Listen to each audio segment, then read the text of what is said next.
अच्छा भाई, तो सबसे पहले कि मैं ये कहना चाहूँगा कि भाई जो मैंने 2 दिनों से पोस्ट नहीं किया ना, वो मेरे ऊपर मेरी गलती है। क्योंकि जिस तरह के सबका इंग्लिश का CI होता है ना कि भाई P1 में उन्होंने सब कुछ दिमाग में क्वेश्चन पढ़ के तो सब कुछ प्लान आउट हो गया, लेकिन जब कर लिखते हैं तो सारे पॉइंट्स गायब। वैसे ही कुछ आपके भाई के साथ ही हुआ है। I had everything planned out, ठीक है ना। और फिर जब एग्जीक्यूशन की बारी आई है तो पहला दिन बहुत अच्छा गया, बहुत स्मूथ गया, लेकिन नेक्स्ट डे जो था वो सारा फ्लॉप। तो अब कोई भी टॉपिक हो ना that you want me to discuss publicly, वो आप मुझे DM कर दो, ठीक है ना। नहीं करना नहीं करो, मसला ही कोई नहीं, ठीक है ना। हम लोग अपनी थिंकिंग चला लेंगे, कोई मसला नहीं है। और अगर आप चाहते हो कि मैं आपको शाउट आउट दूँ कि भाई आपने मुझे टॉपिक बताया, तो you can mention that if you want to stay private, fine with me. तो भाई अब पहुँचते हैं भाई अपने जो मेन बात है जिसके लिए हमने खोला, ठीक है ना। कॉन्फिडेंस, समझ रहे हो। तो कॉन्फिडेंस जो है ना, आपको तभी आता है when you face your own fears, ठीक है ना। मैं पहले हकलाता था, आई वॉज एन इंट्रोवर्ट, ठीक है ना। मुझे अगर टीचर्स बोलते थे तभी मैं हकलाता था। अगर जो मेरे क्लासमेट्स हैं उनको पता होगा, मिस साइमा की क्लास में मैं जब भी क्वेश्चन आंसर करने के बारे में आता था, क्योंकि I was confident that I have the right answer, ठीक है ना। लेकिन जब बोलने की बात आती थी, when I wanted everybody to hear, वो टीचर इतनी कोई जल्दबाज थी, ठीक है ना। वो सुनती नहीं थी, वो इंतज़ार ही नहीं करती थी कि मैं अपने आप को गैदर करूँ और फिर मैं जाके क्वेश्चन का आंसर दूँ। और फिर मैंने शुरू की, व्लॉगिंग शुरू की, ठीक है ना। उसी से मैं उसमें जब भी हकलाता था, जिस तरह के कभी कभार इस वीडियो में भी करूँगा मैं, ठीक है ना, उसको मैं एडिट आउट कर देता था, तो जो है ना बीच में जंप कट आ जाता था एकदम से। तो ये था कि it was a very helpful tool, ठीक है ना। लेकिन बात यह है कि I just wanted to be fluent. तो फिर मैंने कोशिश की कि भाई मैं अब अपने आप को कंपोज रखूं, गैदर करूं अपने आप को, और मैं कम अज़ कम एडिट्स करूं, ठीक है ना।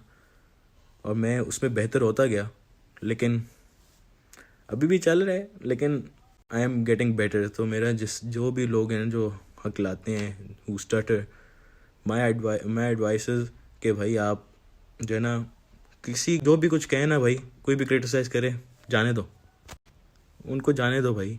क्योंकि असली में सीन ये कि until and unless you believe in your own self, आप आगे नहीं बढ़ सकते, ठीक है ना। You need to believe in your own self. आपको अपने ऊपर भरोसा होना चाहिए।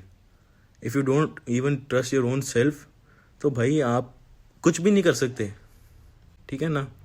अब मेरे जो है ना, कुछ ही बंदों को पता होगा कि भाई मेरा एक्सीडेंट हुआ था। मेरी जो नोज़ है ये टूट गई थी, यहाँ पे स्क्रैचेस थे पूरा, ठीक है ना। मेरे डिफरेंट बॉडी पार्ट्स पे, मेरे नीज़ पे, मेरे एल्बोज़ पे, सब पे स्क्रैचेस थे, ठीक है ना। मैं साइकिल से गिरा था, लोग बड़े हंसे थे। मैं एक तरह से डिप्रेस होना शुरू हो गया था कि भाई अब मैं क्या करूँगा यार, सब हंस रहे हैं, ये वो, कि भाई साइकिल से कौन गिरता है, ये करता है। मैं my face was all messed up, ठीक है ना। But I didn't focus on what everybody was thinking, ठीक है ना, कि वो मजाक उड़ा रहे हैं, कुछ नहीं। भाई I focused on my own wellness, क्योंकि मैं चाहता था कि मैं ठीक हूँ, ठीक है ना।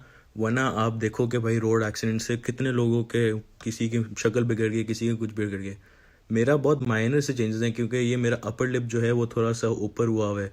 मेरी नाक जो है उसका ये नॉस्ट्रल जो है वो इतना 100% नहीं चलता, ठीक है ना। तो उसमें कोई प्रॉब्लम नहीं है, क्योंकि मेरी शक्ल तो वापस उसी पे ऑलमोस्ट आ गई है ना। And I am thankful, I am grateful to God, ठीक है ना।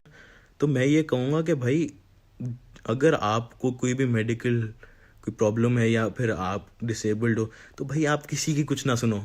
वो दुनिया का काम ही है कहना, haters are going to hate, ठीक है ना। मुझे मैं ये भी कहूँगा कि भाई जो भी यूट्यूबर है भाई, वो हेटर्स को छोड़े भाई, उनकी बात ही ना सुनो। भाई तुम्हें व्यूज़ तो मिल रहे हैं ना उनके देखने की वजह से, तो फिर भाई आप जो ना, अगर आप सर्जरी से आए हो या फिर आपने सर्जरी करनी है, तो फिर आपको ये पता होना चाहिए कि there has to be will power, ठीक है ना। आप अगर खुद नहीं चाहोगे ना, कि आप चाहते हो कि भाई आप ये काम करो, you want to get better, कि भाई मैं बेहतर हो जाऊं, तो भाई तब जाके आपके अंदर पावर आएगी, आपकी हीलिंग बेहतर होगी, ठीक है। I have learn to compose myself. तो इसी तरह भाई हर कोई भी कर सकता है। If I can, I am a normal human being. मैं कोई कोई स्पेशल कोई भेजा नहीं गया किसी के पास भाई कि भाई ये बड़ी कोई स्पेशल चीज़ बनाई है हमने, ठीक है ना। हम सारे एक ही मिट्टी के बने हैं, we are the same creation, तो इसमें कोई मसला नहीं है। You learn to do it, ठीक है ना। मैं कोई इंजेक्टेड नहीं था मेरे अंदर दिमाग के अंदर कि भाई इसने आगे जाके होना ही ऐसे। भाई you choose your own path. और इसमें यह भी है कि भाई आप अपने ऊपर अगर आप बिलीव नहीं करोगे ना, तो तब तक यू नथिंग।